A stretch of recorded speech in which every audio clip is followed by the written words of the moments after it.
Alright,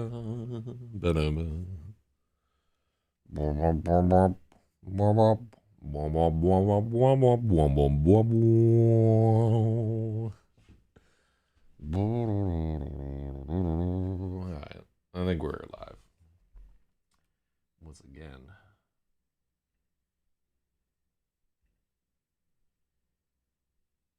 Oh god. Oh, the whole shit's broke.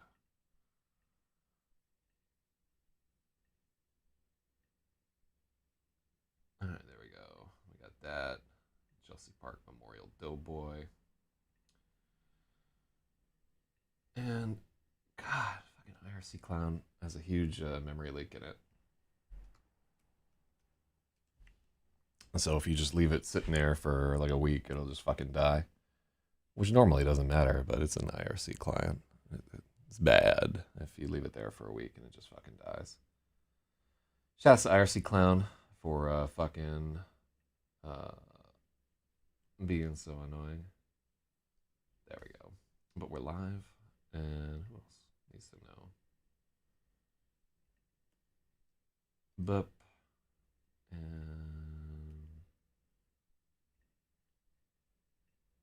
bup.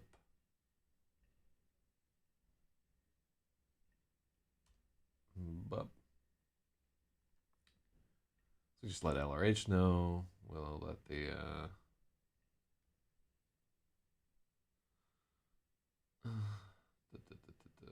why did YouTube stop embedding my my thing? I got the HTTPS. We got live. That's all there. Couldn't tell you. Couldn't tell you why it's doing that. All right, so we're out there. Kind of glad it's not. Oh, maybe because I turned off embeds in the other thing. That's why. Okay. But I mean, when it really comes down to it, Sunday morning, ain't nobody out here anyway. But we do our due diligence and notify the various and sundry different people. Well, it's day 51, and we've been at this for a little bit. I guess in 50 days, we've gotten about 400 pages done. So that should be easy math, but for some reason it's not.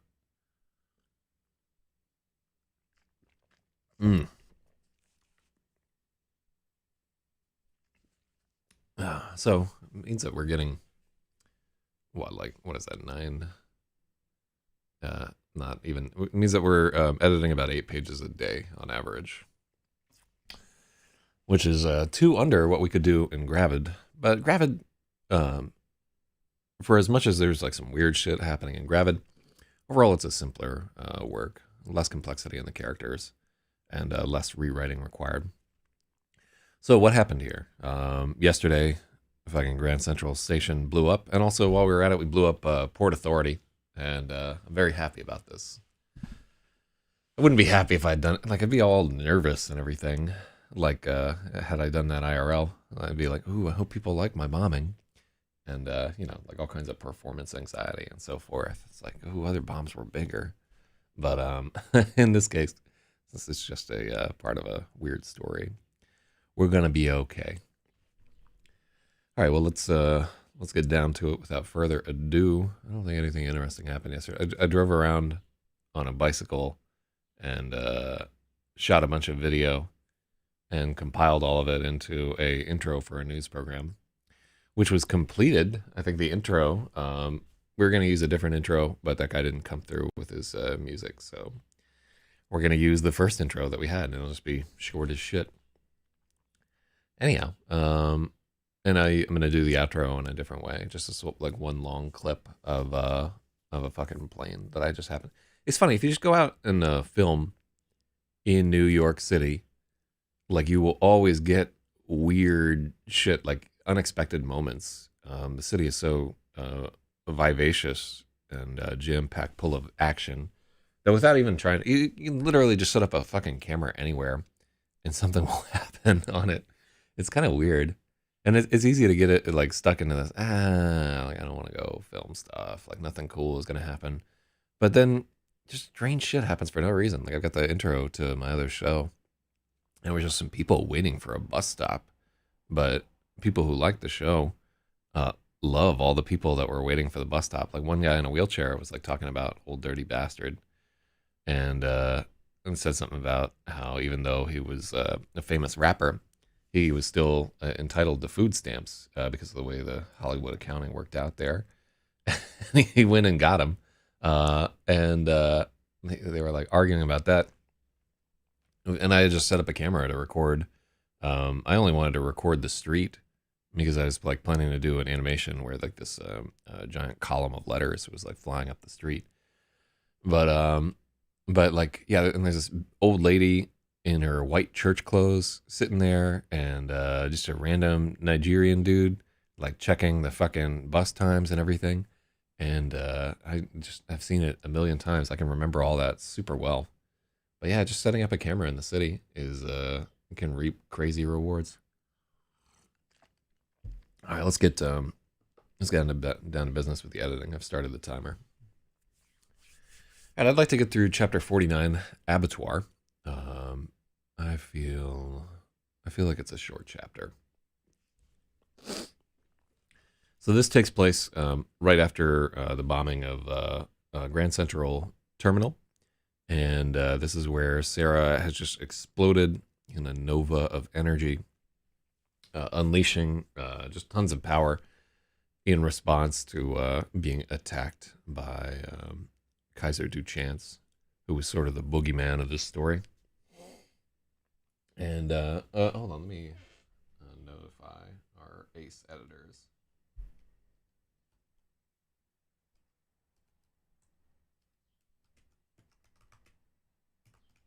I think both of them are asleep. Smithy Waz had like a rough fucking week.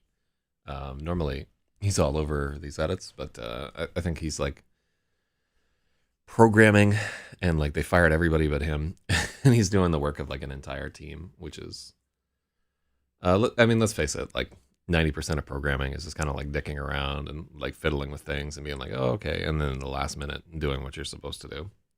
So having the actual work is a real hardship for these dudes. I mean, I say that, but my own job is like 90%.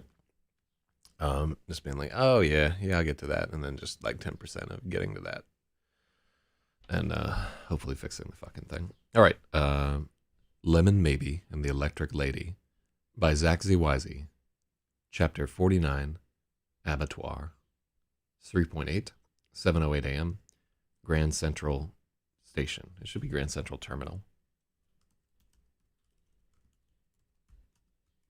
A lot of people call it Grand Central Station. But it is Grand Central Terminal is how they call it, because all the lines end there. It's the terminus. Also, it just sounds cool. Terminal.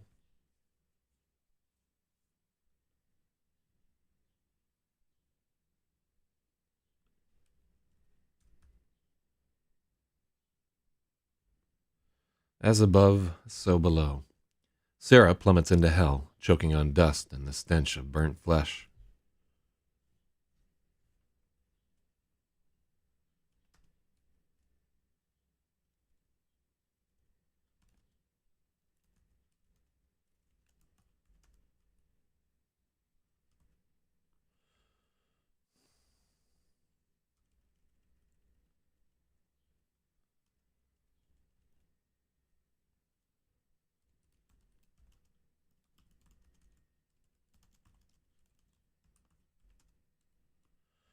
Burnt flesh, perforated organs, voided bowels, and terror. There should be an Oxford comma. All around her, the ground is scorched.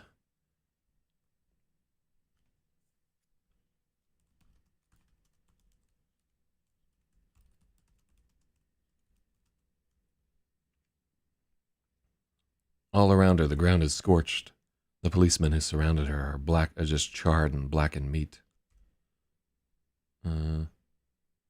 Unless they got blackened.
Oh shit, yeah. Somebody just mentioned Yosha, who I have not seen in a long time.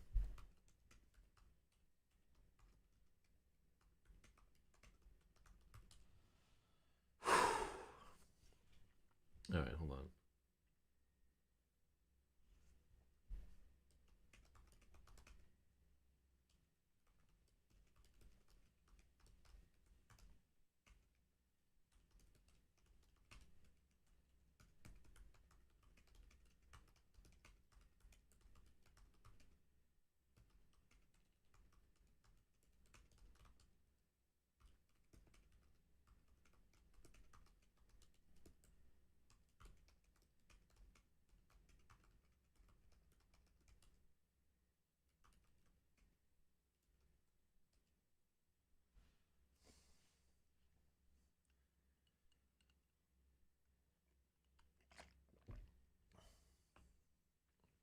Yeah, we just had one of the correspondents for the other show got attacked. So, oh shit, there's Cam, the Cam Man Cam. So currently spending the last night ever at my current apartment. RIP 777 Emerson, and he had to call the police on his katana wielding neighbor. Holy shit, Meep. That's fucked up, man. Yeah, it really is the end of an era. Kind of the same way that I felt about 589 Shotwell. God, I spent so much time on Shotwell Street. Yeah, just imagine all the people, all the good memories that people have of 777 Emerson Street, the alley behind it, the constant vandalism of those garage doors, the fucking enchanting friendships that people made in that alley. Yeah, it breaks my heart a little bit. Um, the beginning of a new era and a better era. Yeah, I'm actually thinking I've got this giant fucking camera that I could mount somewhere. Yeah, I got to do something with that fucking thing. But oh shit, we got Interdome. I don't think I've ever seen Interdome in the editing chat before. Yeah, must be so bored on a Sunday morning. All right, but she's naked in an abattoir. All her clothes have burned away. Yeah.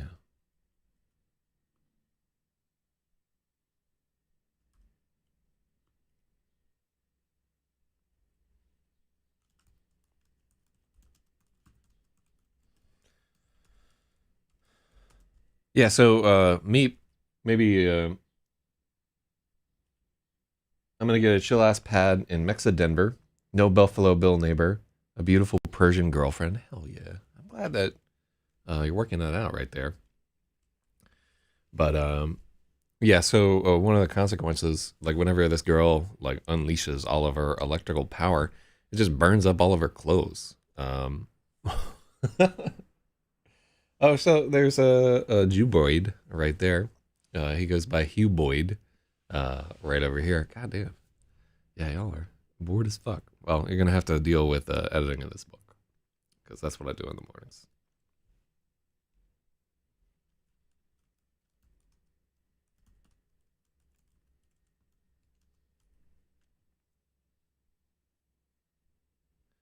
Sarah takes a step towards the platforms where the light still glows brightly.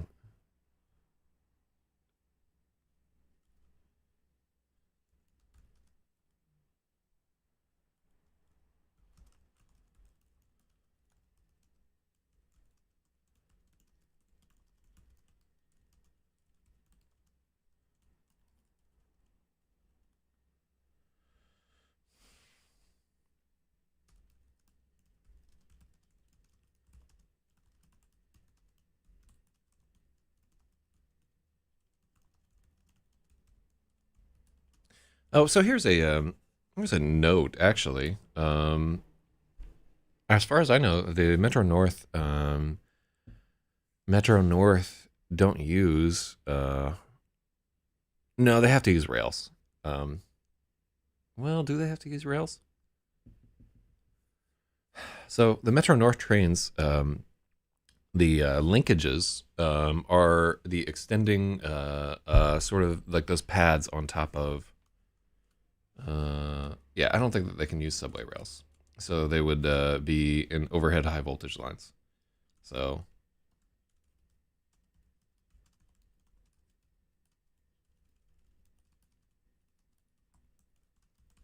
Yeah, I don't think. Maybe they have a dual, different third rail. Metro North trains touch the bottom of the rail. LIRR trains touch the top. While rare on commuter railroad. Okay, so they do use both. Okay, that's interesting. Metro North are the last to use a third rail.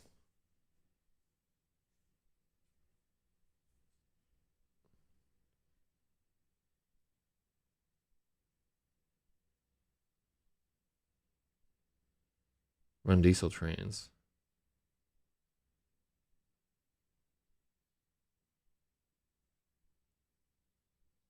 Third rail is a hazard to everybody that, okay. 5 cases of third rail electrocution. So it's 750 volts.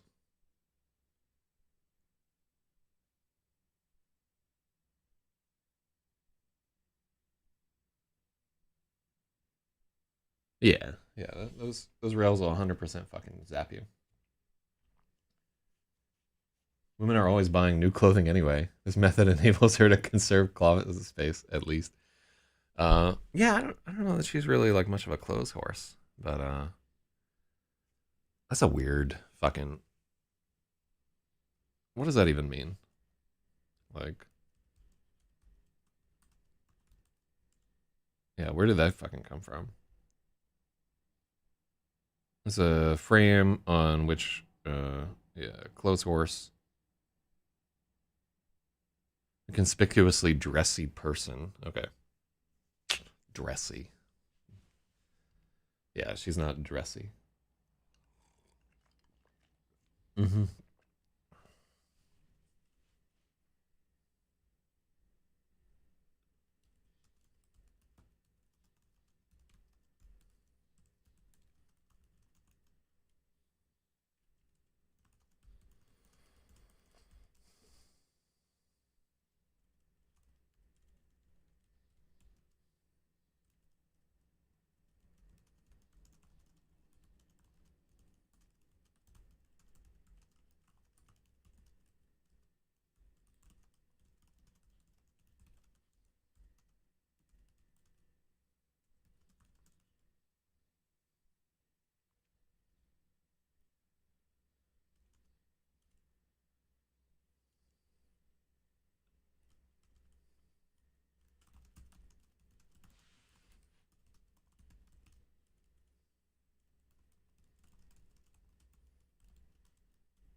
Mm-hmm.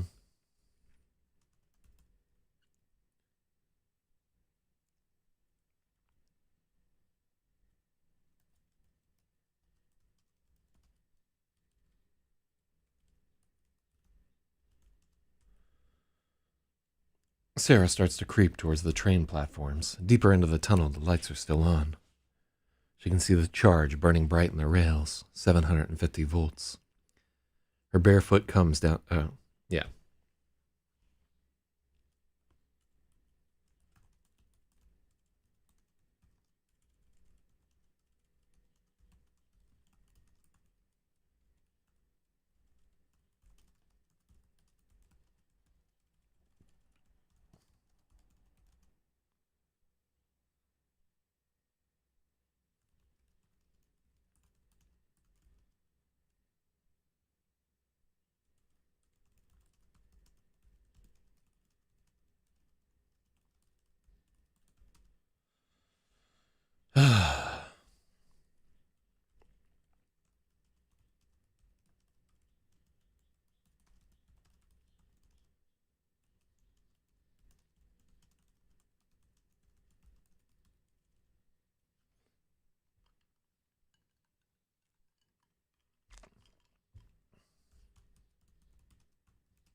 This isn't a dream. Ooh, God, some of the worst fucking moments in your life are that, wait, this isn't a dream. These people are really fucking dead. Ugh, hate that feeling. Um,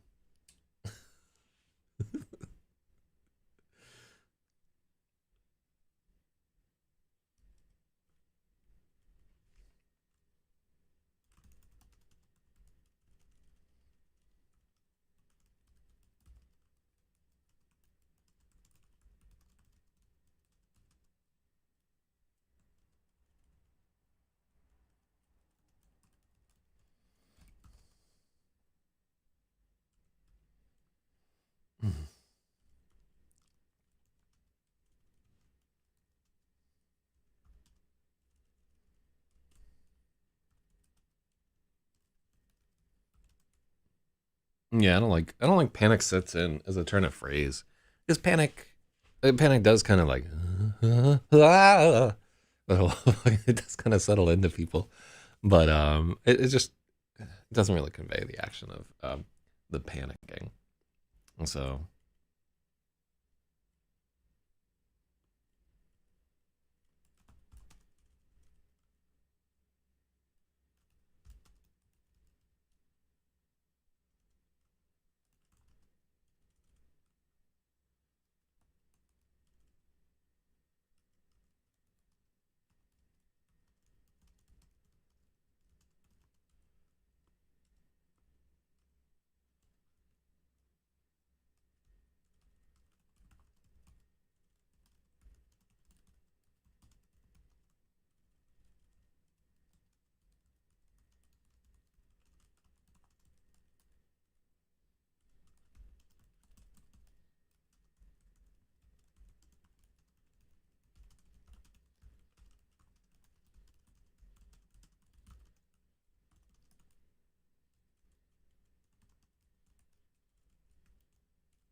mm,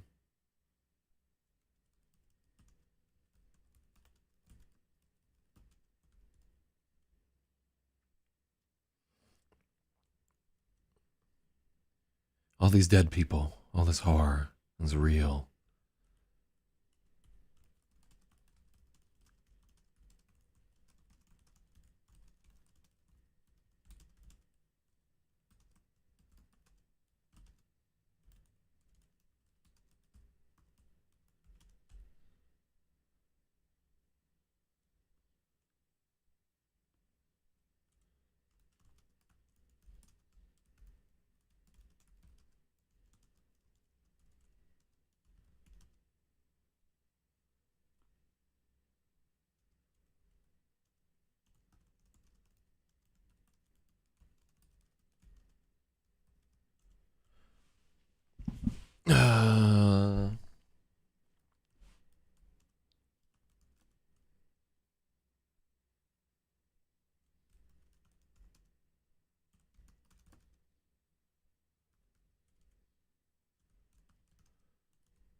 Let's see. All these dead people, all this horror, it's real. Sarah has to get out of here, but the ground is a minefield of dead bodies and jagged debris. She shuffles forward, 1 foot at a time, wincing when she stubs her toes on sharp wreckage. Stubs her toes, flinching when she touches the still warm bodies. She needs light. Experimenting.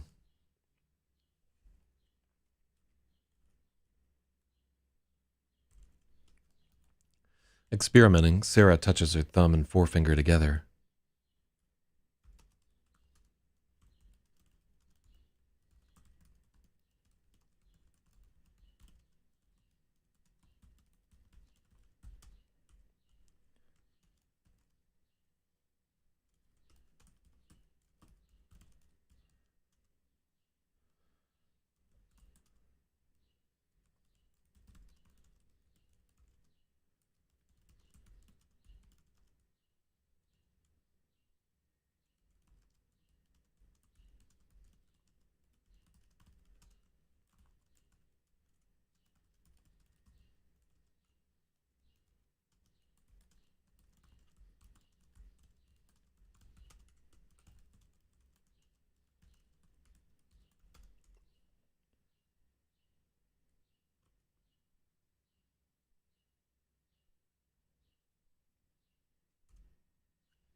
No, no, no, no, no. She's...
No, no, no, no, no, Sarah mutters. Her voice sounds so distant. Her voice is so distant it sounds like someone else. She doesn't want to make that light again.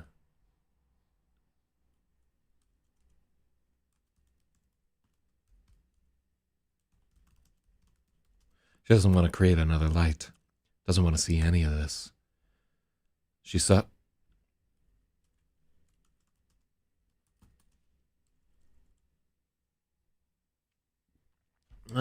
Yeah, what's a word for like kind of moving forward, dragging your feet? Uh,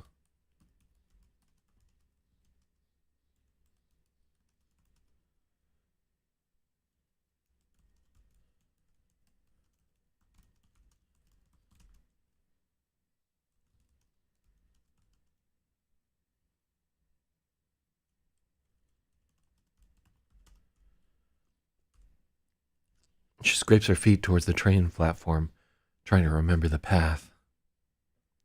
She shuffles past a man as his nerves fire their final parting shots. Then something pointy sinks into her big toe.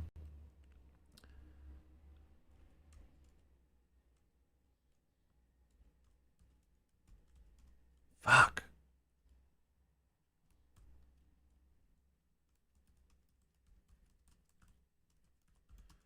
Sarah realizes she can't make it through like this. She has to make the light again.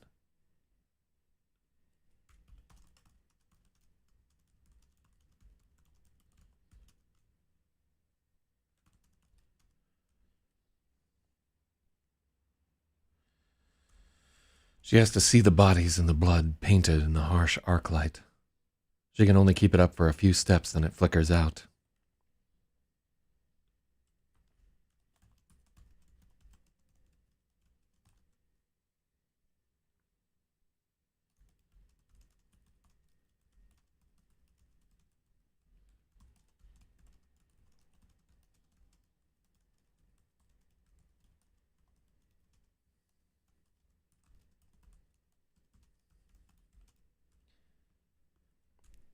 She can only maintain the spark for a few steps before it fizzles out. Then she has to rest a few moments before she can generate another. She's got almost nothing left. No, no, no. No, no, no. Mm-hmm. Yeah, man. It's not a good thing to burn up all those fucking people. Jesus.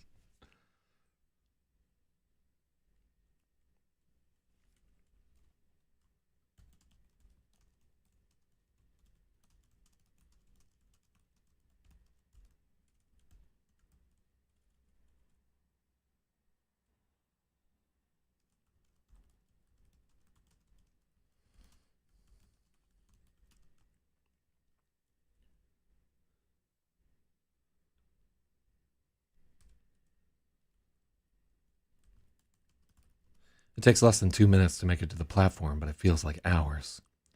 Beneath her feet, there's a man in a business suit sprawled out, his face streaked with blood.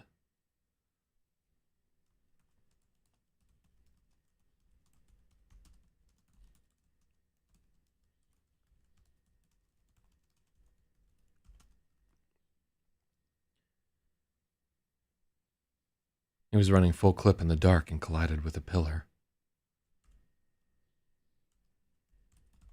Alive, but unconscious.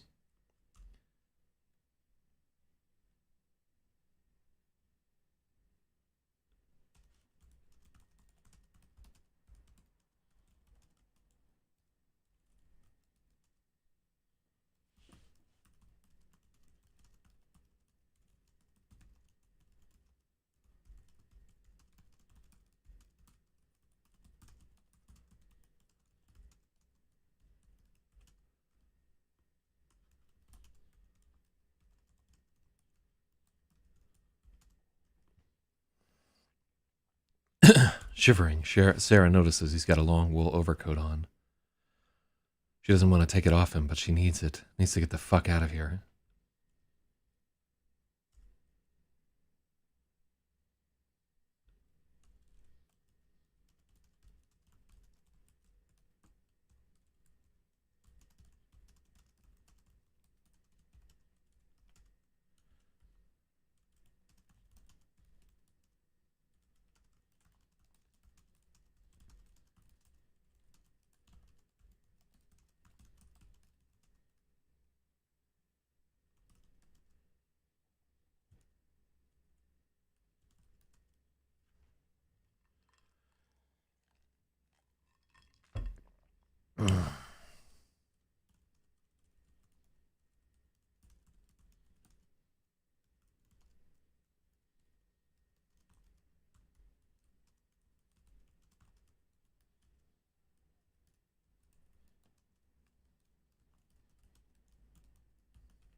Whew.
Flopping forward in ill-fitting stolen shoes.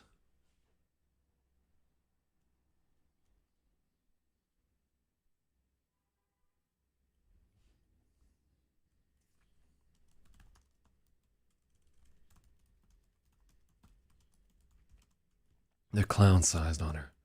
Her bloody flit.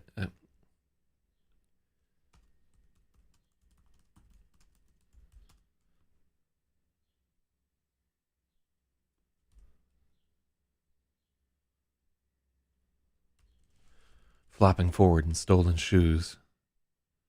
Sarah shuffles away from the bedlam.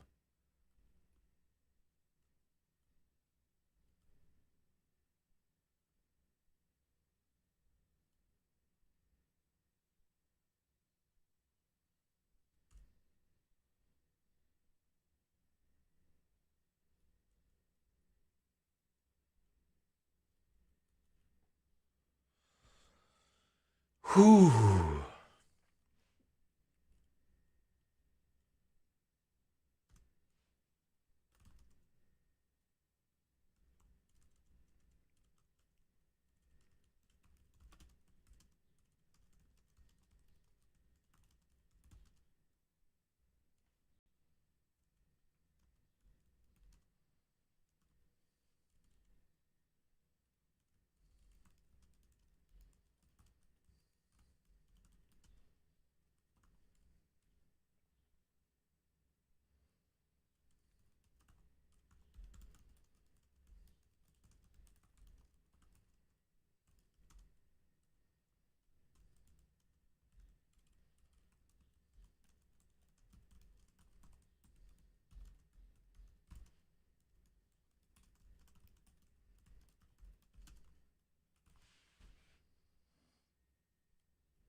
Hmm.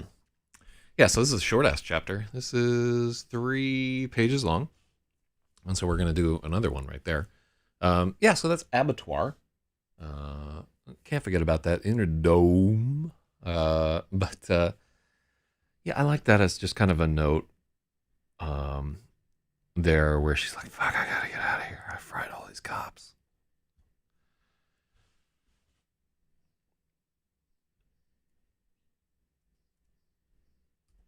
Okay. And then we get to chapter 50, which is Carl Mason, faster than a speeding A train. And that's 3.9. Let's just make sure that we're right on our timing right there. Cool. And that'd be cool if I think there might be 1 or 2 long chapters after all this, but I think there are going to be like a lot of 3 pagers and 4 pagers and so forth. And those are good with this story. Like, I don't feel like you have to have a consistent chapter length I know in Gravid our chapters tended to be about 7 pages long, but here like we can have like these kind of staccato pop pop pop pop pop pop pop short bursts of action. They track a little bit better in this type of writing. So let's I feel okay with that chapter. Yeah, maybe not quite where we would give it another pass, but maybe an editor will have some things to say about it. Hugh Bird says, Inner Dome, can you get my IRC nickname back? Can you not fucking, when you're doing this shit, Hugh Bird, you're just prolonging the cycle of DDoS and so forth. Just, if somebody steals your IRC nick, who gives a fuck? You can just use another nickname. That's the thing. Like resorting to DDoS to deal with duping is like escalating the situation, and that's how FNet is so like fucked up all the time. Just these nerds constantly squabbling over nicknames. Who gives a fuck, man? There's no services on FNet. Somebody takes your nickname, just like add some crazy shit to your nick. You know what I'm saying? So Jewbird says, JK, I already have my nick back. Is that true? All right, hold on.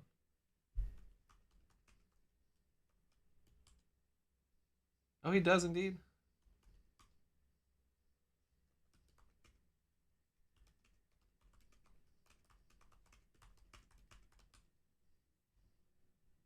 Let me see.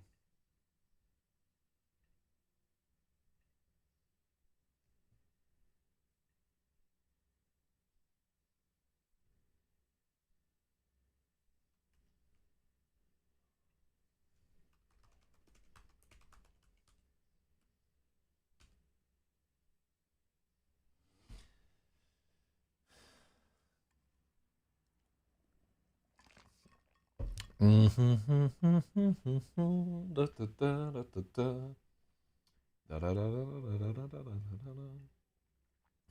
did check. Any cronuts? Are they open?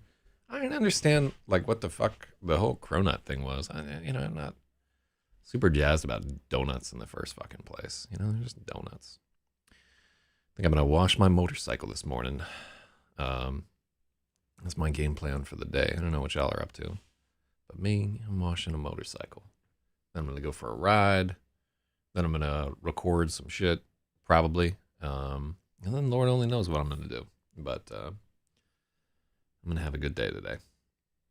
All right. So I think this is a Carl Mason scene right here, and I think it's also very short. So faster than the speeding A train, 3.9, and that's 7:08 a.m.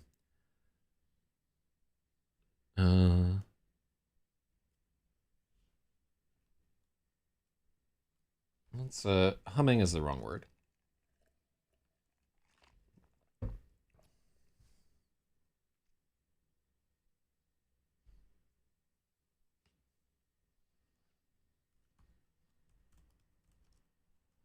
Blinking from rooftop to rooftop.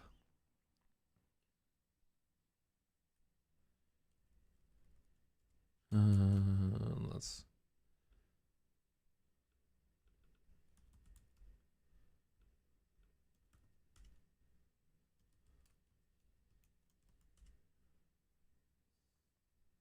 Yeah, there we go. Beaming ahead towards the rising sun.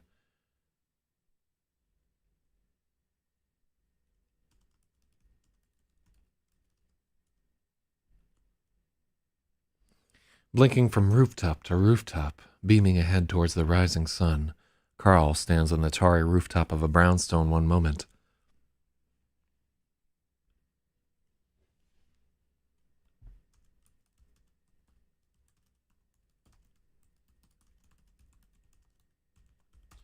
Blinking from rooftop to rooftop, Carl beams ahead towards the rising sun. He stands on the tarry rooftop of a brownstone one moment, on the soulless concrete crown of a condo the next. Faster than a speeding A train, more power than an average traffic cop, leap an entire block in a single blink. Carl Mason only needs to see.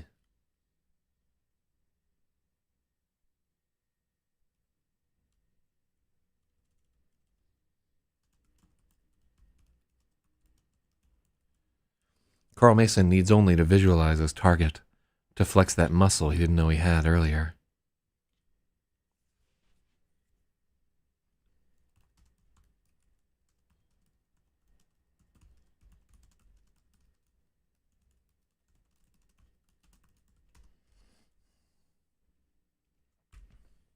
How far can he go? He thinks about hopping to Jersey or leaping out to the Statue of Liberty.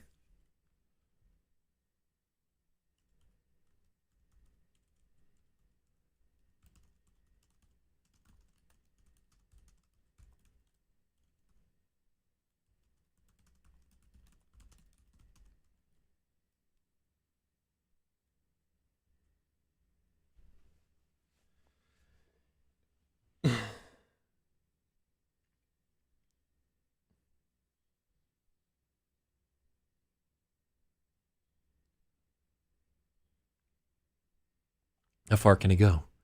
He thinks about hopping to Jersey or popping up at the Statue of Liberty, but he doesn't dare. What if he only gets halfway and falls in the river? What if the power only works in Manhattan?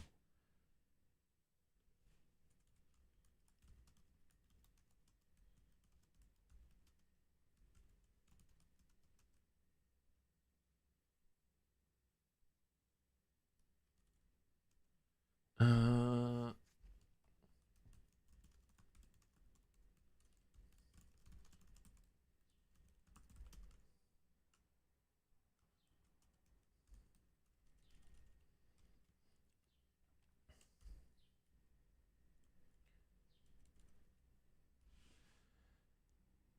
Carl tests a long leap, looking at a tapering white building in the distance. He makes it. The wind howls around him, stunningly cold at these heights. The sounds of the city. Let's make it a skyscraper.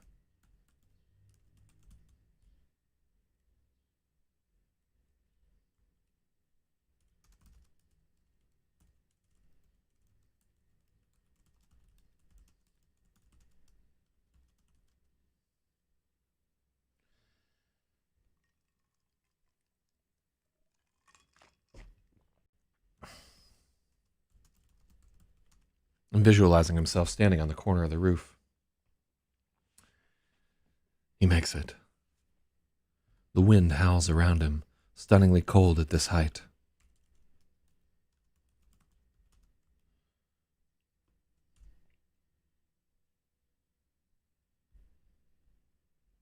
So it's 7:08 a.m. I wonder if there wouldn't be.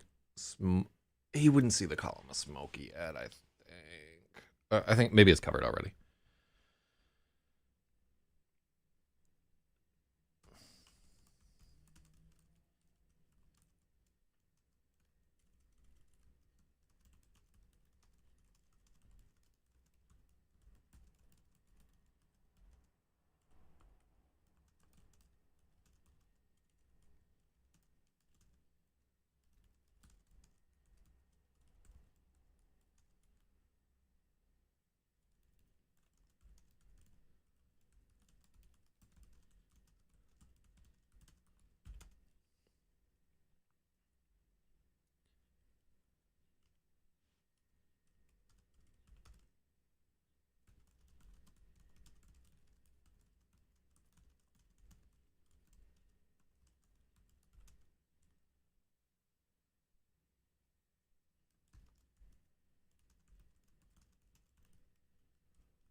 You don't know how this works. How much? Okay.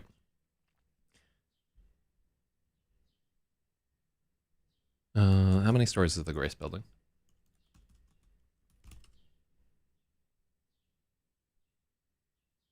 49 stories. Okay, so that's this building right here where it kind of swoops up. You see, yeah, you see like over here where the edge of it kind of like whoop, zips up there. Whoo, who day who? All right, hold on.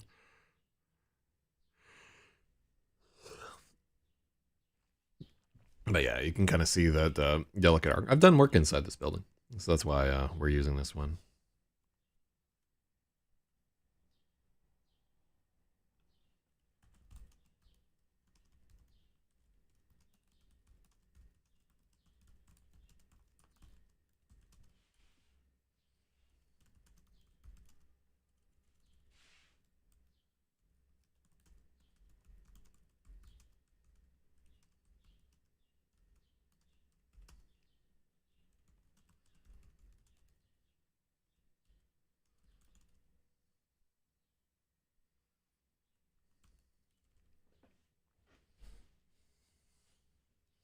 So when was the last time? When was the last time I was like 49 stories up?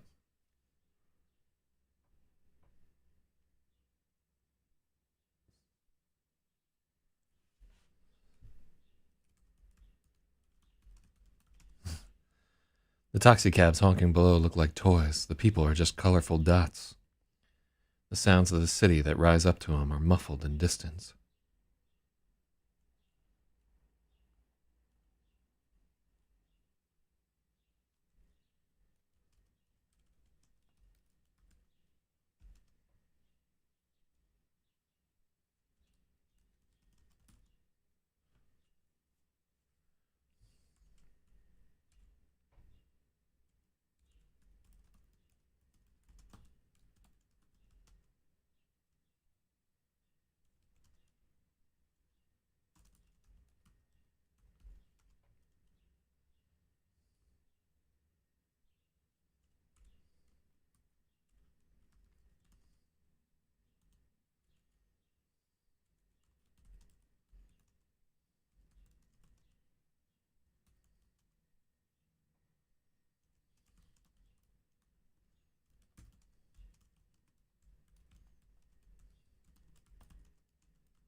Is it Vanderbilt Park? Hold on.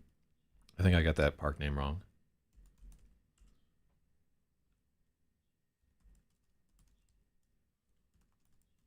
It's Fifth Avenue. Maybe it's Vanderbilt Park. Yeah, it's Bryant Park. So yeah, that building is like right over here. So you'd be looking down at Bryant Park. Um, when do they set up Bryant Park ice skating?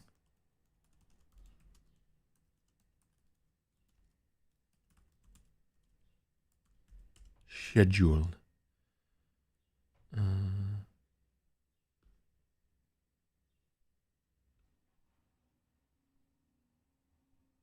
The rink open through March 1, 2020. It doesn't say when it opens.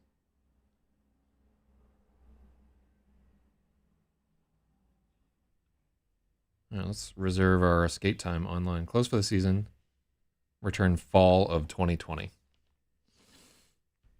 Fucking Bank of America, Winter Village. Suck a dick, Bank of America. I hate fucking banks plastering their name on like stadiums and shit like that. It just makes me want to create like an autonomous banking zone and drop them skyscrapers.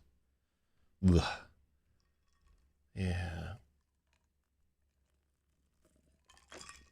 Yeah, that's how I feel, homie. I don't like it. I don't like it one fucking bit.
Okay, so we're not going to name the Grace building, but anybody who knows Manhattan will be able to figure out what we're fucking talking about right here.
After every jump, Carl feels a surge of adrenaline. His heart pounds and his whole body aches with unease.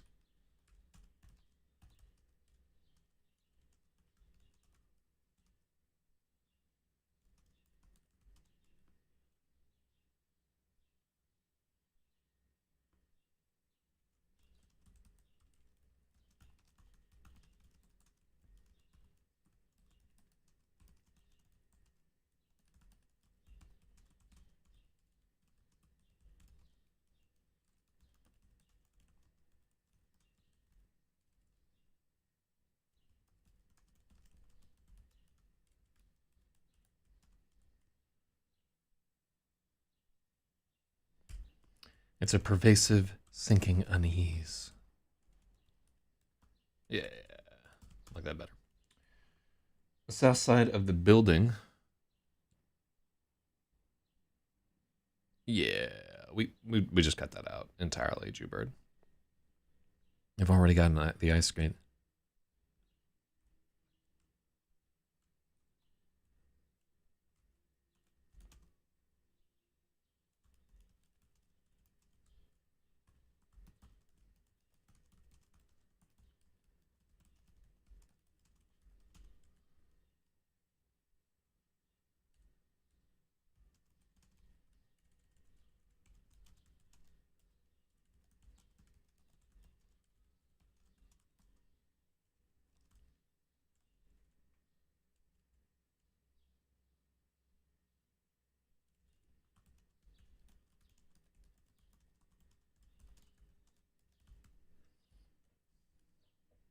He looks for skaters, but it's too early.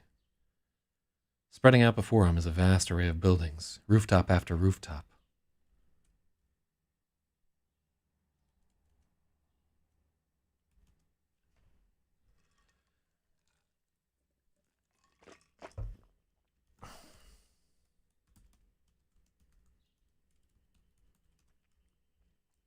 Thousands of rooftops.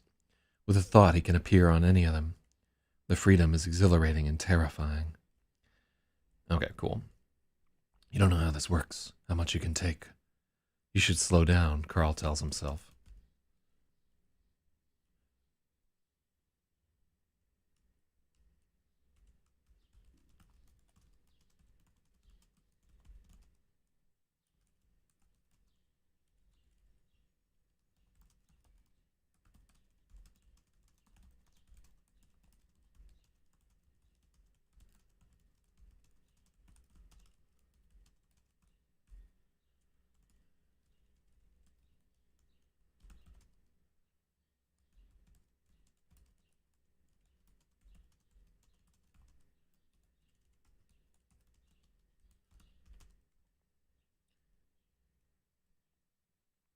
Oh, we do mention the Grace building.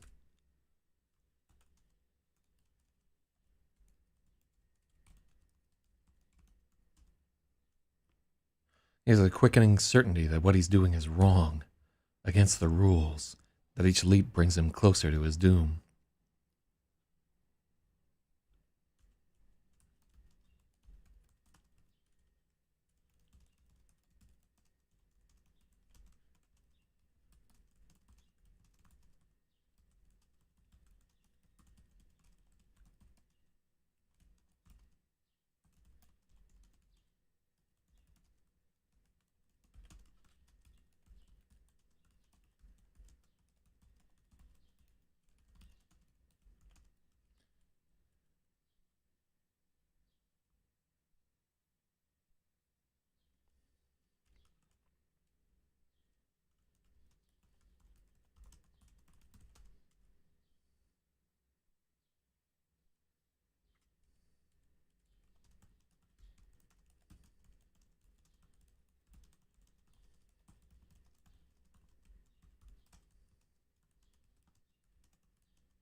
In a moment of terrible vertigo,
yeah, I did edit it out.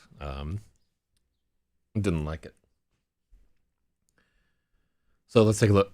Carl realizes there are cameras up here. He needs to get off the roof before security notices him.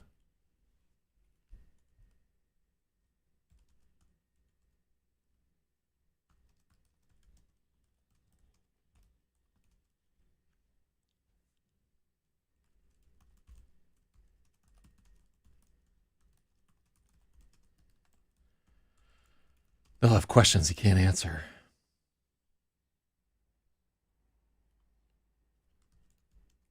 Carl realizes he should have been wearing a mask.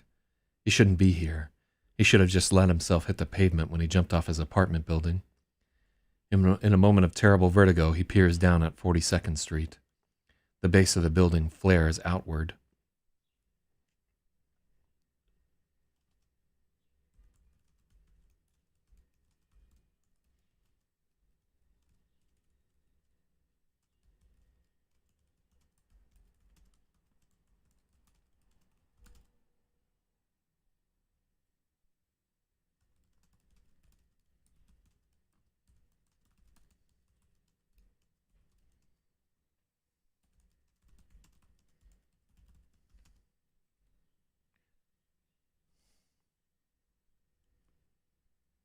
He wonders if he'd hit that and rocket across the street, or just bounce off and slam into the pavement.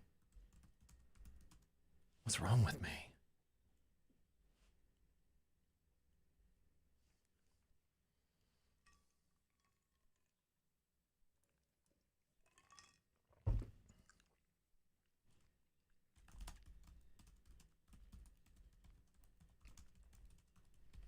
That kind of ideation isn't like him.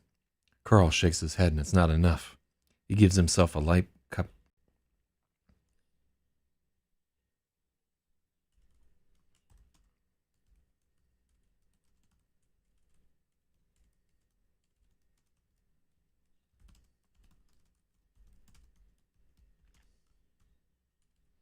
He slaps himself with a cup palm. Oh, yeah. Wait, actually, hold on. No, it doesn't. Yeah, I can't. All right, it doesn't make a walk. Yeah, there's no fucking way.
Something about teleportation makes him afraid and irrational.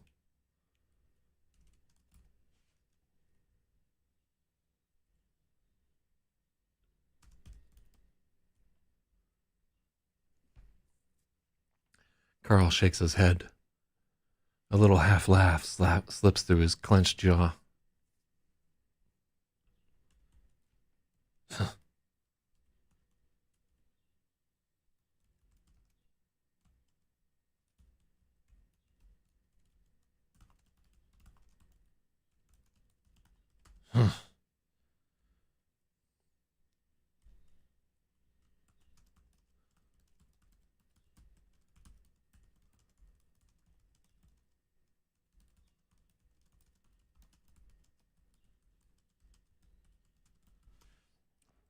Carl shakes his head, huffing in self-reproach through his teeth.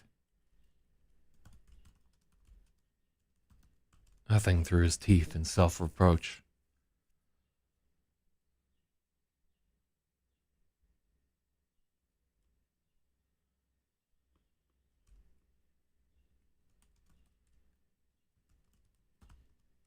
He's been given this fantastic, incredible power, and he's too anxious to enjoy it.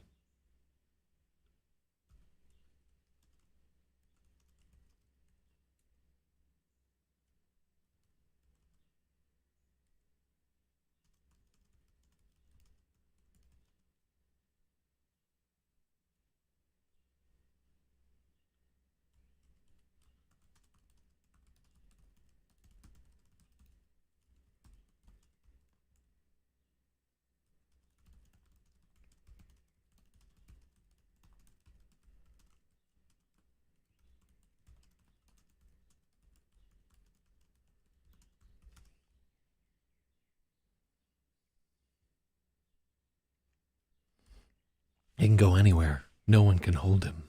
Distance is no barrier. But he's afraid.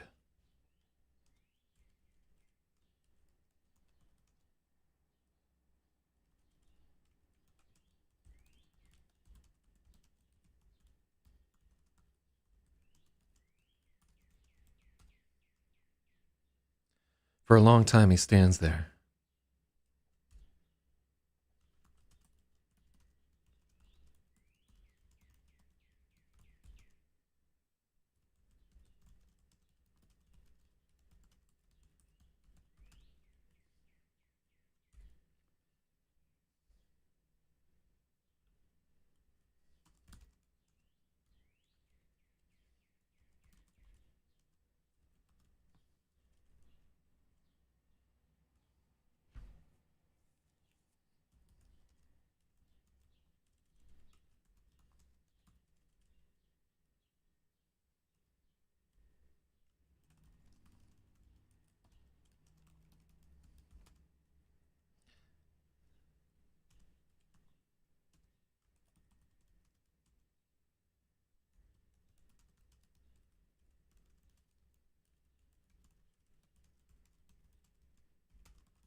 The sun is rising, and from 8th Avenue, a pillar.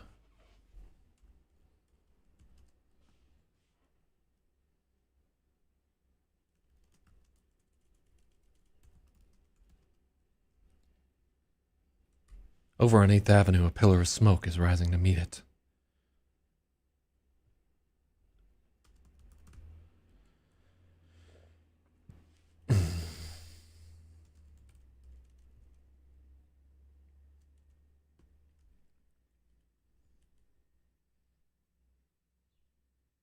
The little specks of people on the street have gone wild, darting in every direction, running into each other, rushing for subway entrances, for awnings, hiding under the bushes in Bryant Park.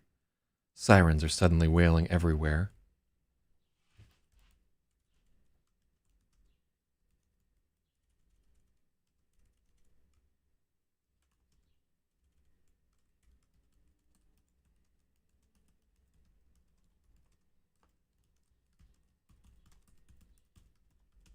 Oh no, not again.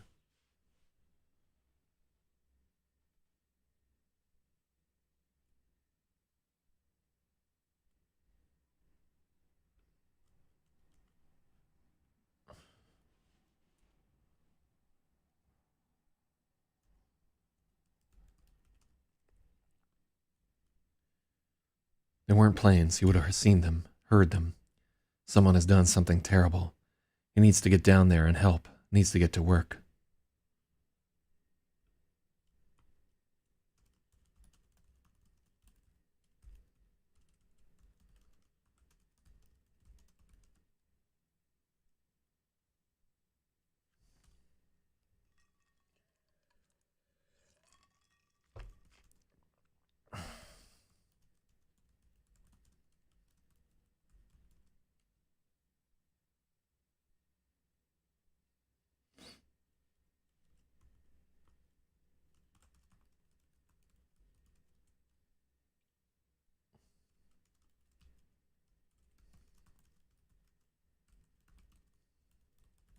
Someone has done something terrible.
Carl's eyes start to adjust. He can see again, but he can't make sense of what he's seeing. Now, I don't like the way that sounds. Yeah.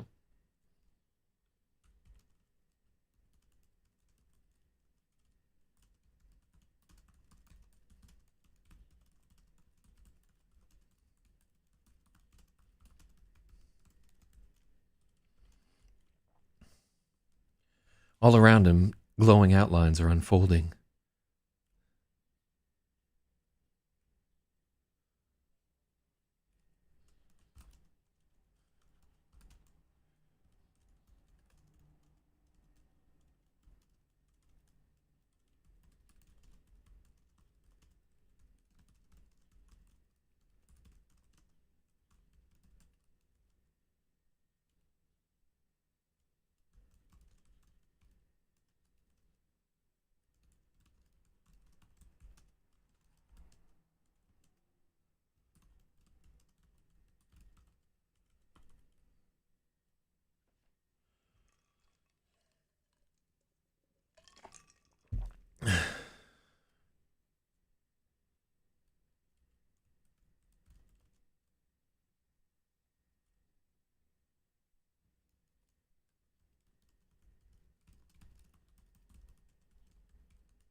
Let's see.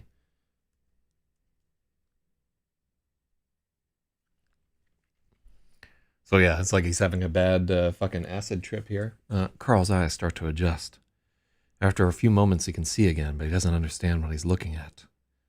He's lost in total darkness.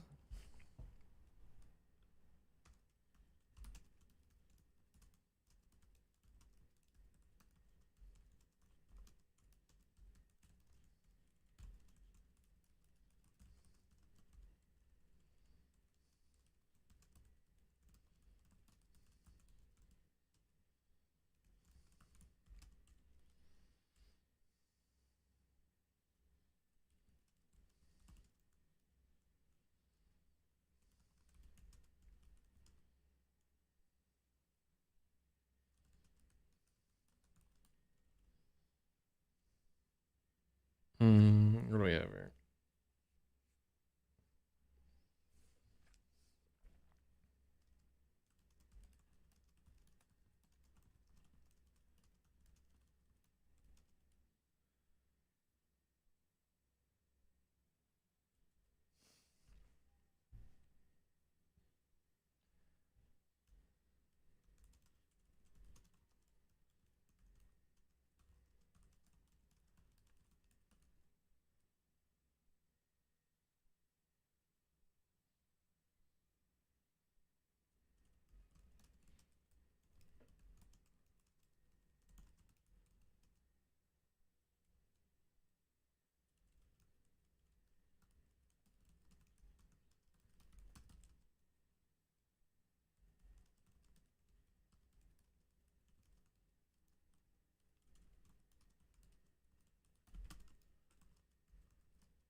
Mm-hmm.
Not energy. Uh.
Okay. Carl took a wrong turn. He's tumbled into a void that stretches for a soulless infinity in every direction.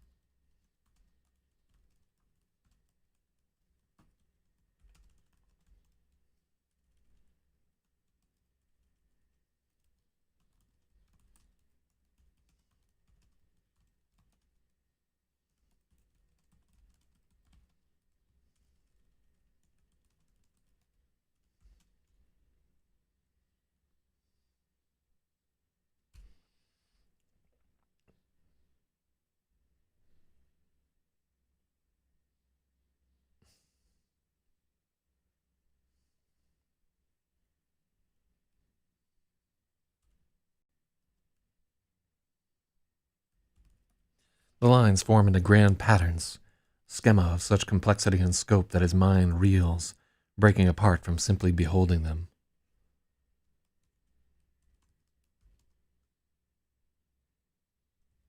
Carl is agog, ground into dust by the mortar of his own insignificance.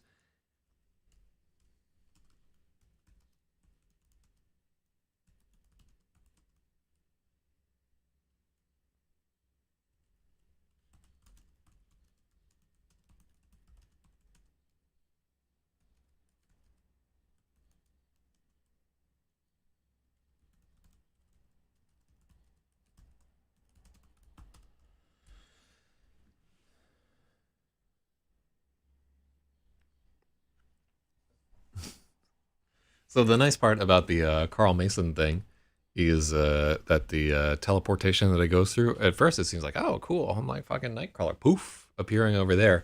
But then it turns out to be a rather horrific plunge through alternate dimensions.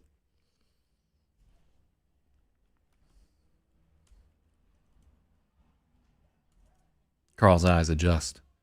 After a few moments, he can see again, but he doesn't understand what he's looking at. He's surrounded at first by total darkness. He's surrounded by total darkness like he's floating in outer space, but it's beginning to crack, showing lines.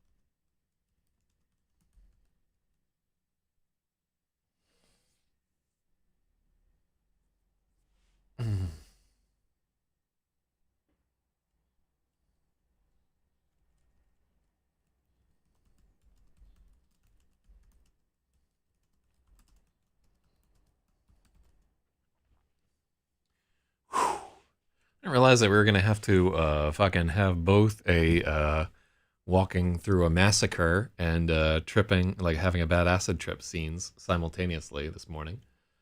I didn't sign up for this shit. It's fucking wild, man. Uh, uh,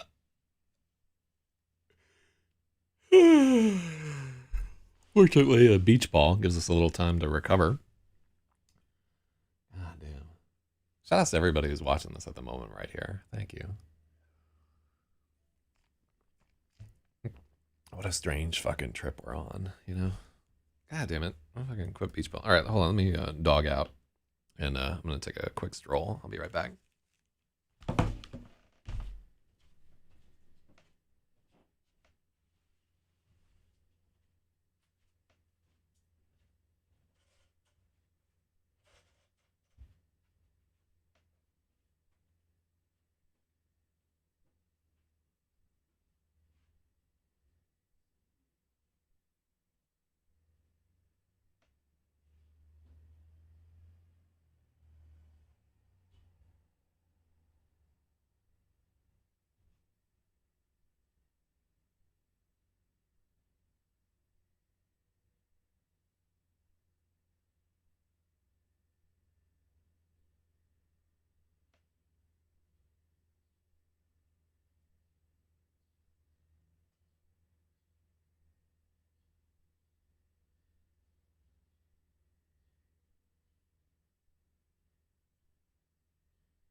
pages figure out what it wanted to do with itself. Yes.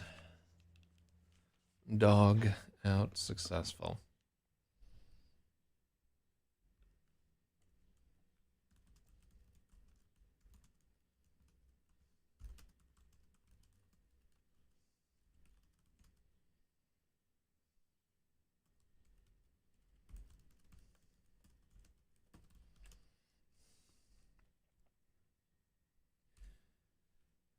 Carl's eyes adjust. He can see again, but he doesn't understand what he's looking at. Yeah, let's take out the time there.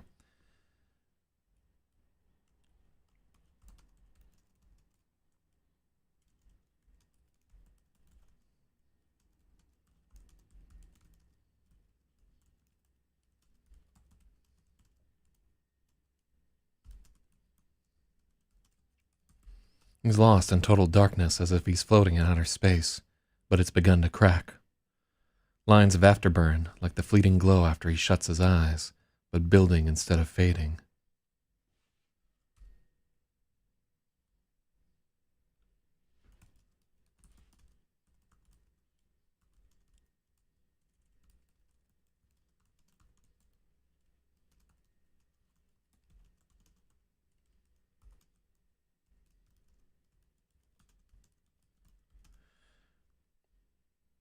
Lines of afterburn, like the fleeting glow that dances behind his lids after he shuts his eyes.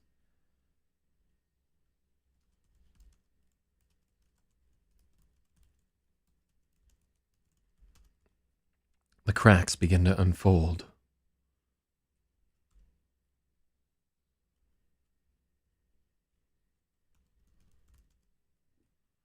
The shimmering cracks begin to unfold, blooming into fractals of shuddering echoes until he feels like he's drowning in light.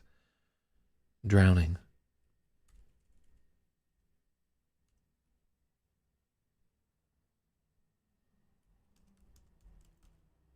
Carl took a long... twisting gyre of light.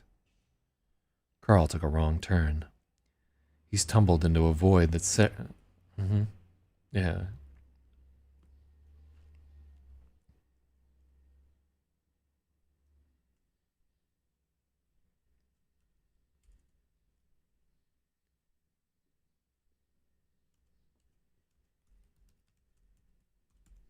He's tumbled into a pandemonium that stretches into a senseless...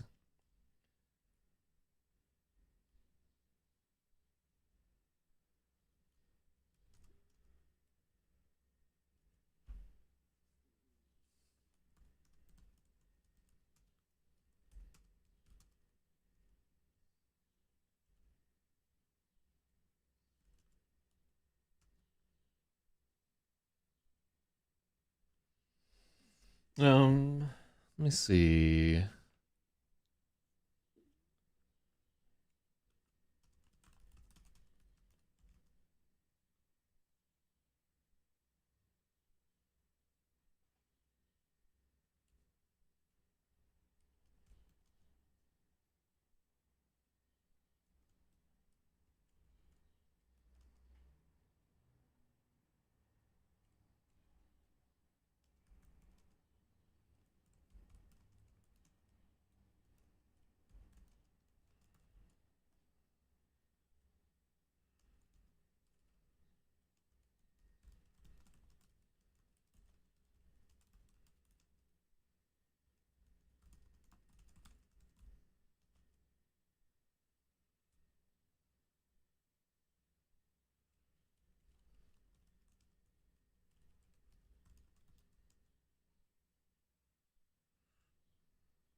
Carl took a wrong turn.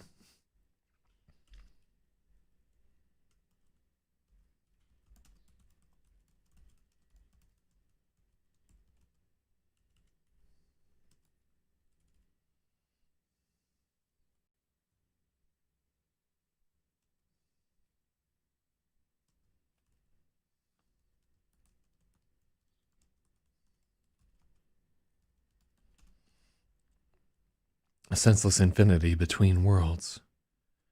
The writhing lines Uh, yeah.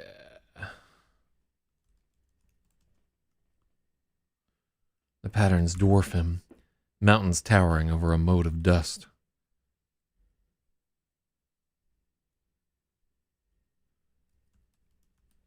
The lines form into grand designs, schema of such complexity and scope that his mind reels.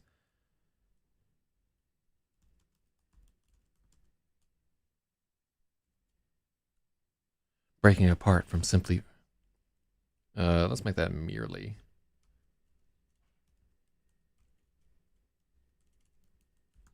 Breaking apart from merely beholding them. Carl is agog, ground into dust by the mortar of his own insignificance. So there, we want that to be like mortar as in a mortar and pestle. But unfortunately, the dust makes you think of mortar as in concrete. I don't know how to fix that.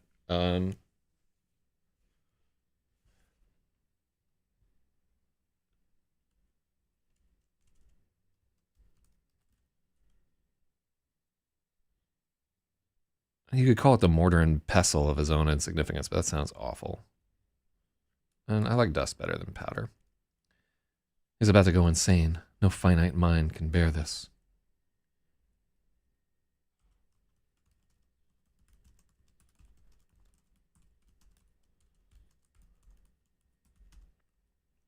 Just before he can, the circuit is completed.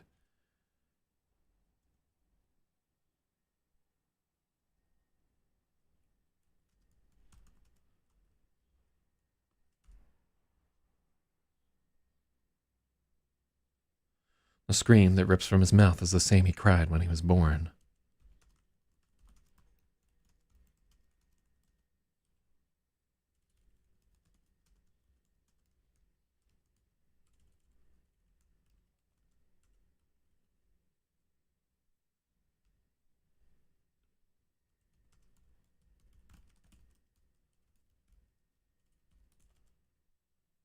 He's thrust, unwilling and terrified, into a strange new world.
Ugh.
So we had a Chevy. Let's see.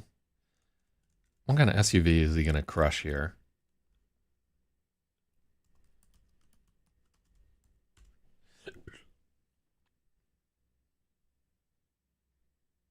We're gonna have a Honda CRV.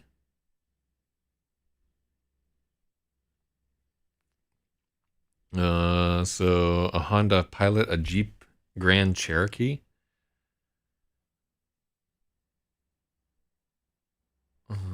Had a Chevy Tahoe. Could be a Ford Explorer. Yeah. What? Wait. Let's take a look at. I like the Highlander. Oh yeah. Look at this fucking piece of garbage.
No one's offered to help him. All right. There's a small crowd gathered. Let's go.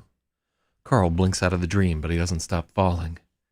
He appears in the air, 15 feet above the ground, and crashes into the roof of a parked Toyota Highlander. The roof crumples beneath his weight with a squeal of breaking.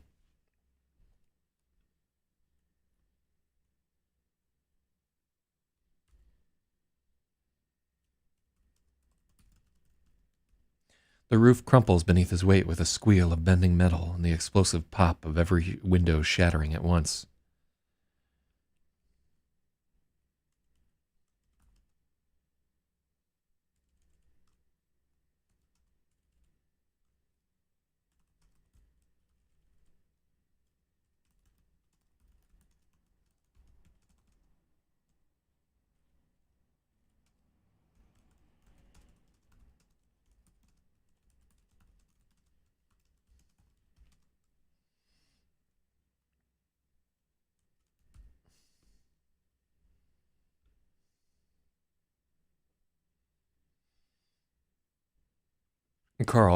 Okay. The roof crumples beneath his weight with a squeal of bending metal.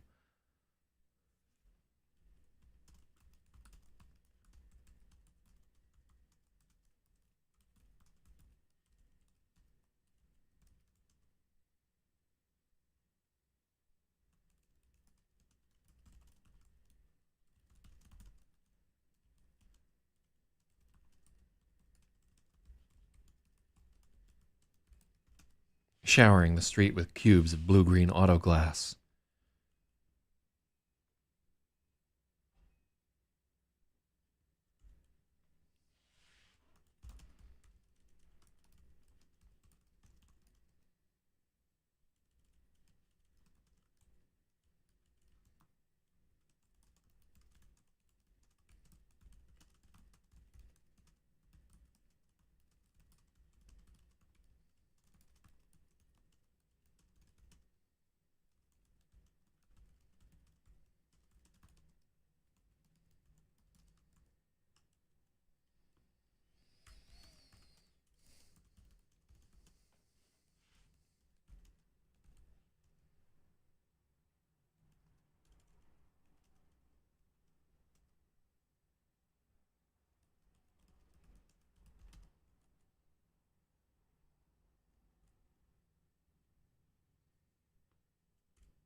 Mm-hmm.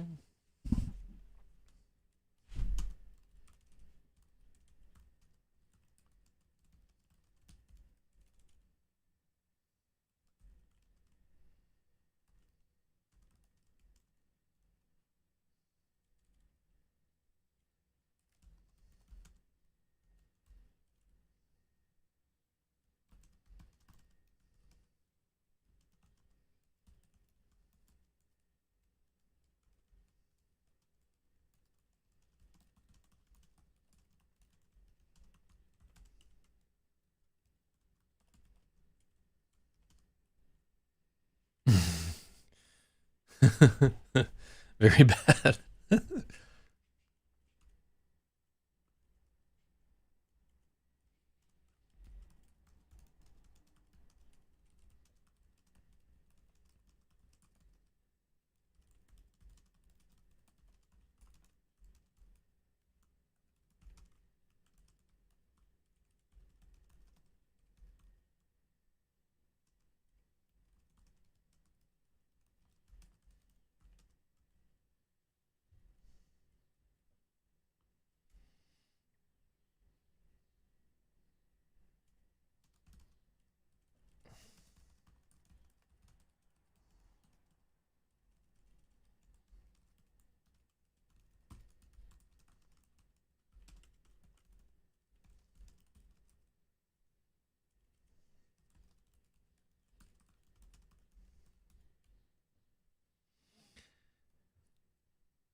He manages to stand up. Nothing seems broken. No one has offered to help him. The spectators back away from him.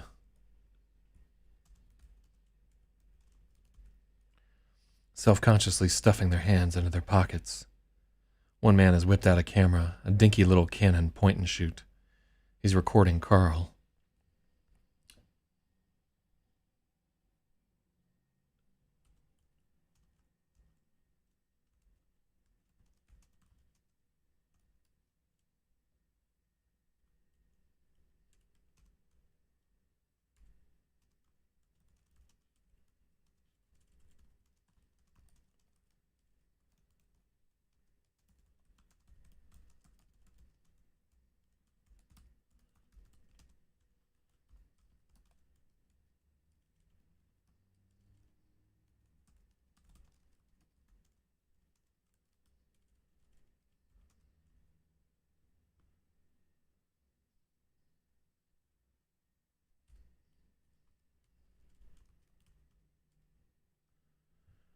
He's recording Carl. The amateur videographer is a tall man with dreadlocks and skinny legs beneath a huge puffy jacket.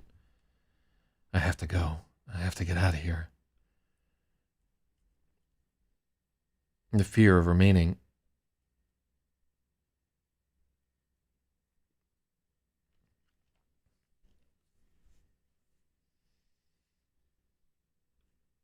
The fear of remaining here and the fear of trying to teleport out are fighting against each other. The scales are about to tip.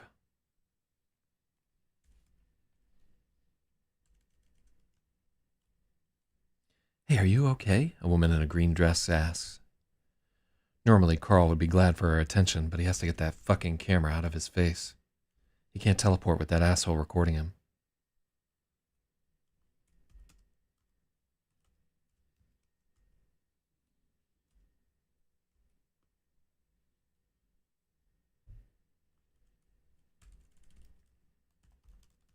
He doesn't want to teleport with that asshole recording him.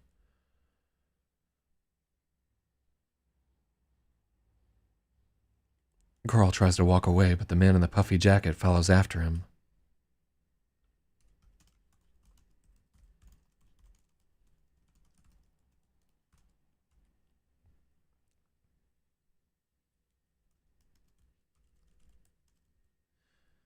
He's keeping up a running commentary as if Carl isn't right in front of him. Okay, he fleeing the scene of the crime now. He running. Puffy jacket says. Carl's patience snaps.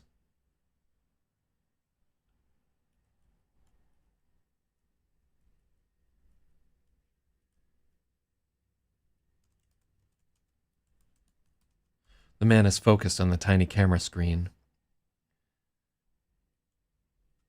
His reactions are lagged by the delay from lens to LCD. Carl grabs the camera and yanks it out of his hands, then spikes it against the sidewalk. Touchdown.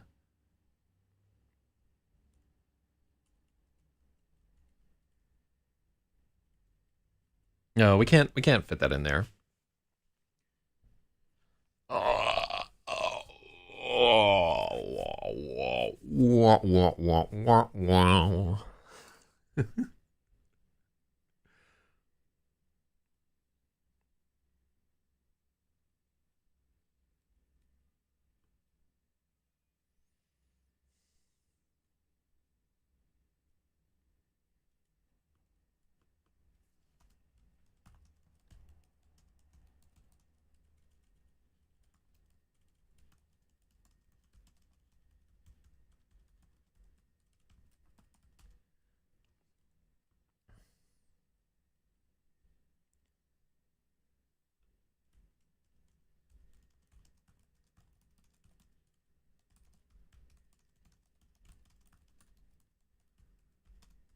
Touchdown!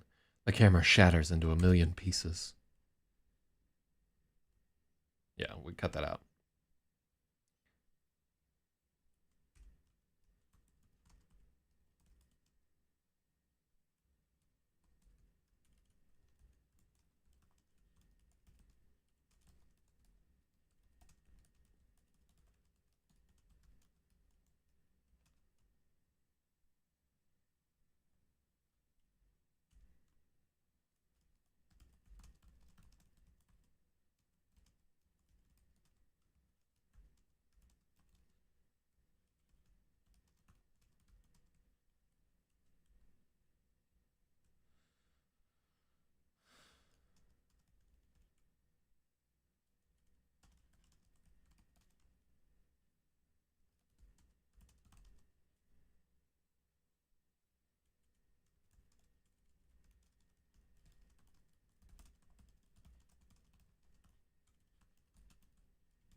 Okay, we got to get the name of that woman.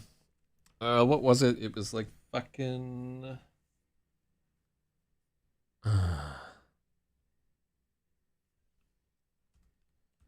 think last call. We'll pull it up. Okay. Okay. Last call went unanswered. Last call.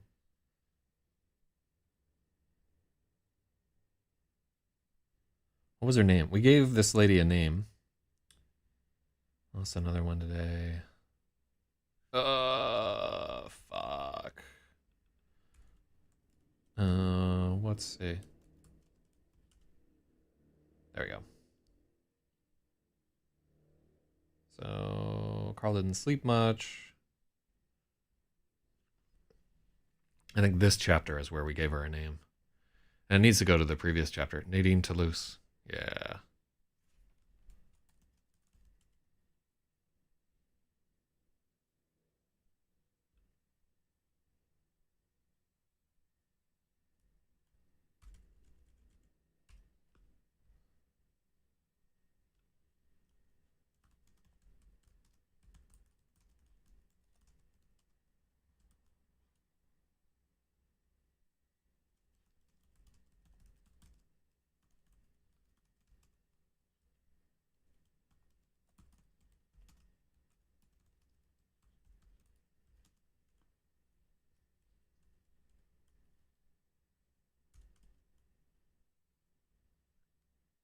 Okay. Mm-mm.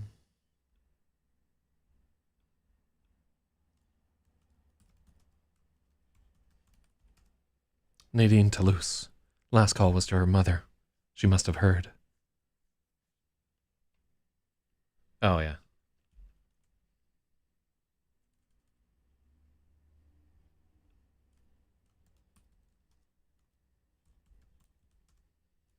Nadine Toulouse, Texas ID, Hispanic, 24 years old. It's a weird name for a Hispanic lady, but that's how it's going to be. Whew.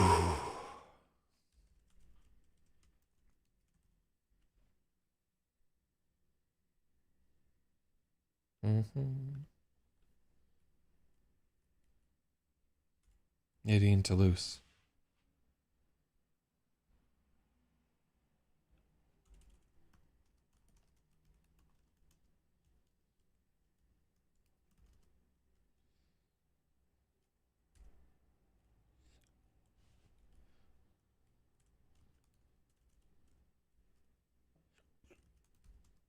For a moment, Carl's patience snaps. The man is focused on the tiny camera screen. His reactions are lagged by the delay from lens to LCD. Carl grabs the camera out of his hands and spikes it against the sidewalk. Touchdown! The camera shatters into a million pieces. For a moment, Carl feels better. Yeah, Carl, he feels better. For a moment, Carl feels better, but then he has a flash of memory. The Nokia that got knocked halfway to 8th Avenue. Nadine Toulouse.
All right, let's go back to Pac-Man.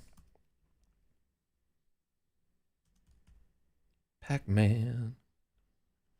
Uh,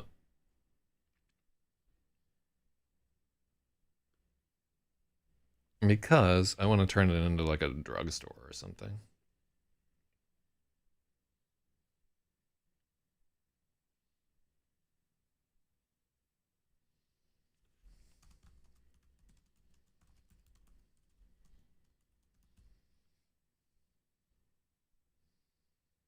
Okay, so there's a drugstore across the street from Carl's building, which is kind of weird, the way that I had pictured it there, but there could be one. Yeah. Okay, so then we can zip back to here.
Whew.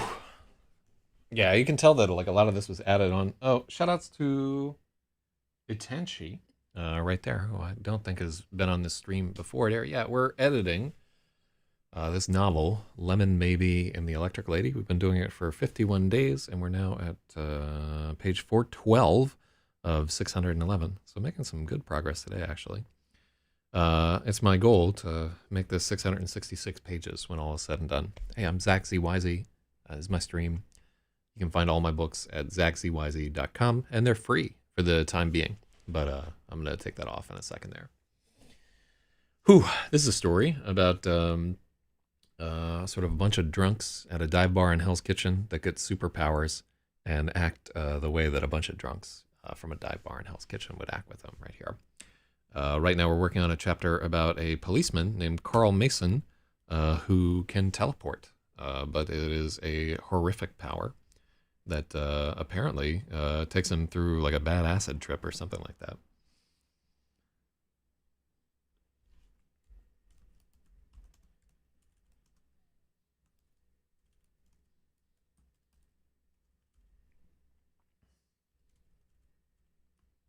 Instead, he's materialized in front of the drugstore across the street from his apartment building.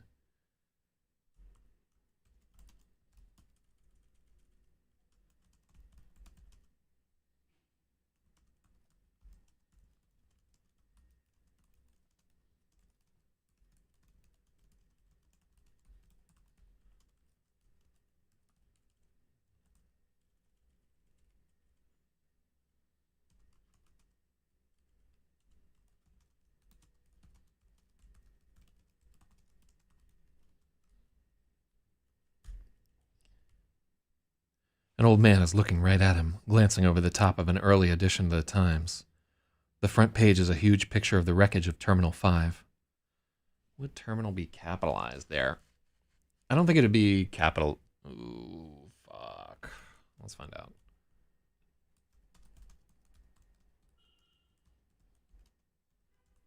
Do you capitalize terminal names?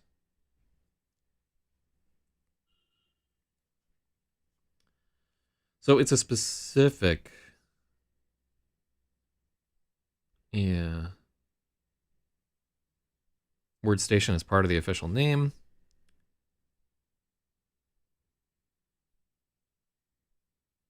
Station should not be capitalized. Yeah, I don't think you would. Well, it's the name of the terminal. Oh, that's tough. I don't fucking know. Here, let's just look. JFK Terminal 5. Terminal 5 at JFK. Looks like Terminal 5 building. Looks like they do capitalize it at the JFK website. Picking Terminal 5 there is kind of a little bit fucky because there's a yeah, it looks right that way. And let's make this the New York Times. Yeah, back in 2006, this is still a good newspaper before Bezos or whoever bought the New York Times. Yeah, who bought this fucker? Adolph Oaks, New York Times Company, history. This is a Oak Schlesinger. It's a public company. The New York Times Company. Oh, so maybe they're still owned.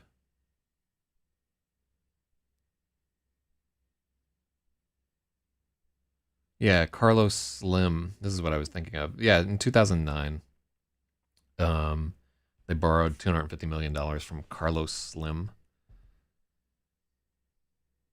He's the largest shareholder, but he's only allowed to vote for a third of the board, right?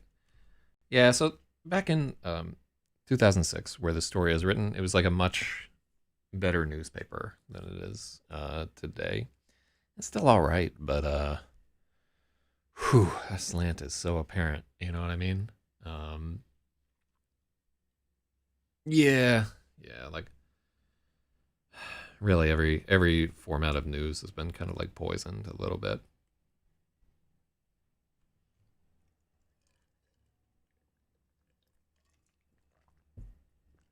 I don't know who to believe. All right. An early edition of the New York Times. The front page is a huge picture of the wreckage of Terminal 5.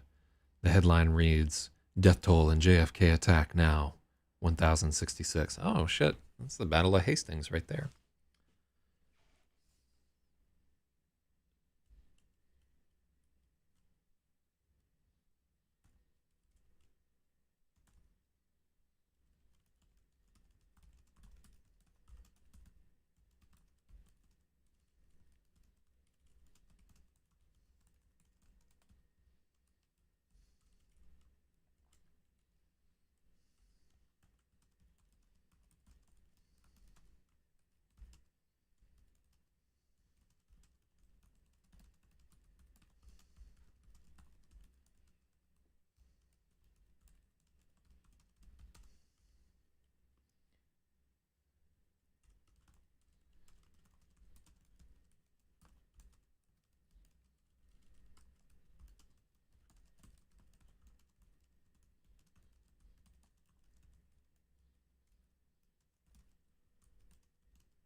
Oh, I think we made it midnight blue, but I want it to be piano black.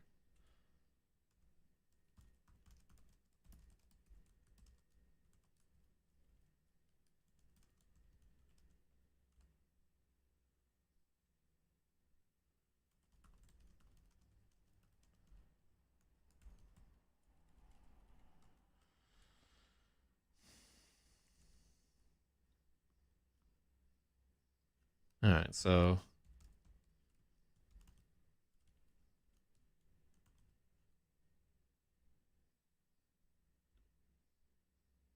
okay, cool. Let's go for Lincoln.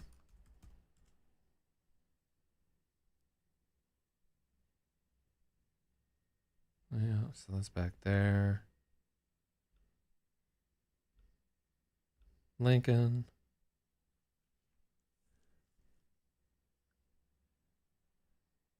Lincoln.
He's in a double-breasted suit and wearing a derby hat. All the same black. Yeah.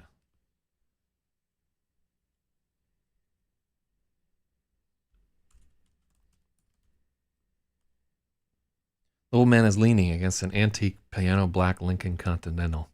The car gleams like it was waxed this morning. His shoe.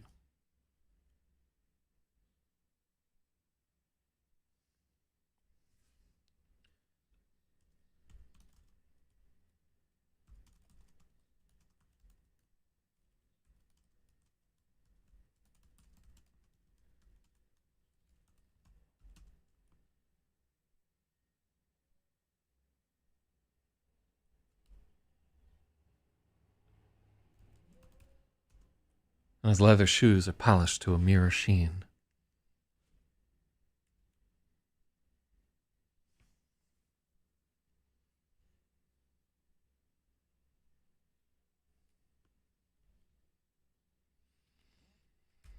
Carl gets the feeling this man has been waiting for him all day.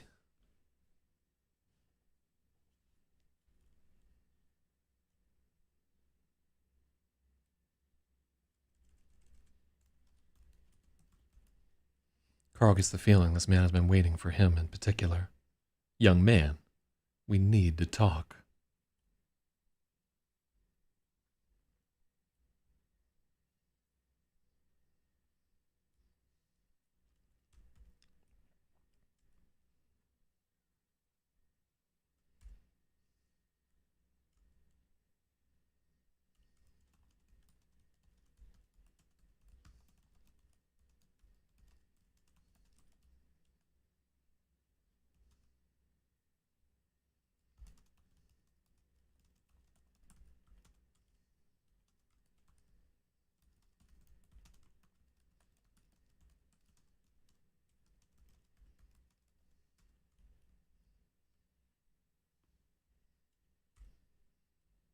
He stands next to it like a chauffeur.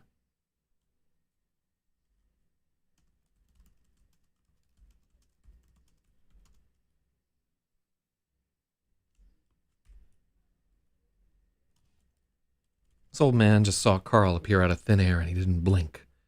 He knows. He's standing there like he's got all the time in the world, and Carl is terrified.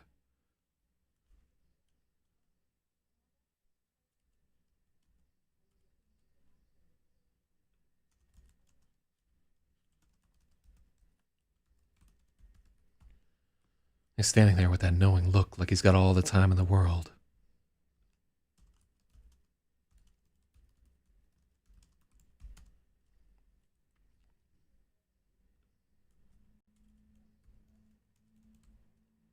A heartbeat later, Carl pops into his kitchen, breathing hard.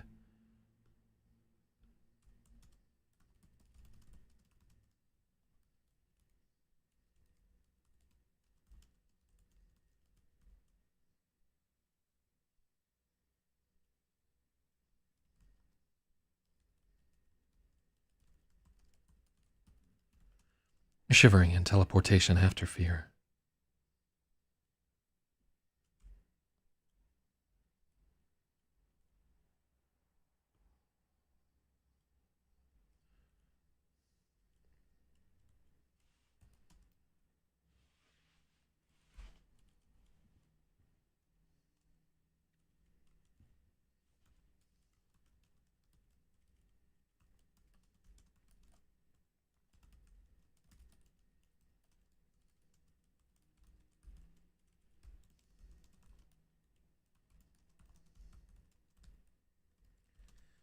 He heads to his bathroom and starts tearing out all the things he piled inside. He never, ever wants to have that feeling again. Never wants to return to that horrible place. It's almost 10 minutes before Carl works up the nerve to look out his window to see if the Lincoln is still down there on the street. The car hasn't moved, and the old man hasn't either. He's standing in the same spot, staring right up at Carl. He waves. Carl ducks his head away from the window as if he expects snipers to open fire. He huddles on the floor, clutching his knees, shaking all over.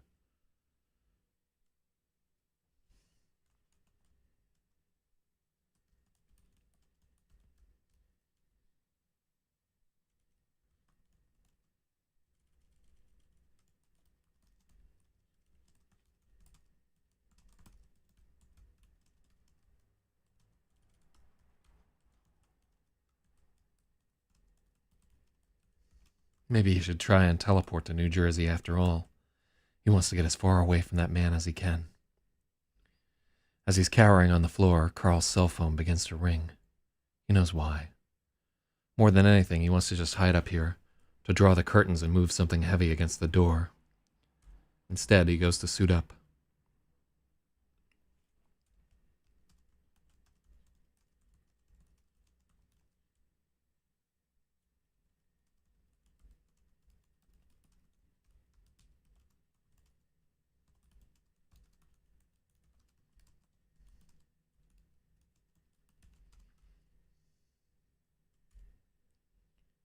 Instead, he goes to suit up. Carl Mason puts on a neatly pressed uniform, his belt and holster, his bulletproof vest. His city needs him. All right, cool. So we got through that chapter. The next one is entitled Ain't Halal. It's chapter 51, and it's 3.10. And we're going to get all the way to 12:20 p.m. on the Williamsburg Bridge. So we made it. All right, so let's just make sure that our previous thing was there. So chapter 53.9, that's all right. Today, we got through, it took us 2 hours and 21 minutes to get through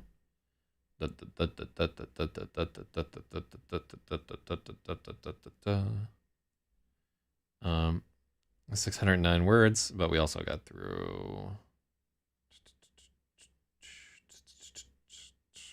kind of a long chapter for Carl there. I feel like we could cut a little bit of that out. But I also, most of the stuff that happens there is pretty important for establishing that character. I think I think in our edit, we may do a little bit more work on Carl Mason. It's like, we know that he's like afraid of a lot of shit. We don't really know what he wants. So we got through 2,700 and 2,527 words. Bum, bum, bum, bum, bum. And it took us 2 hours and 22 minutes. And we did chapters 49, 50.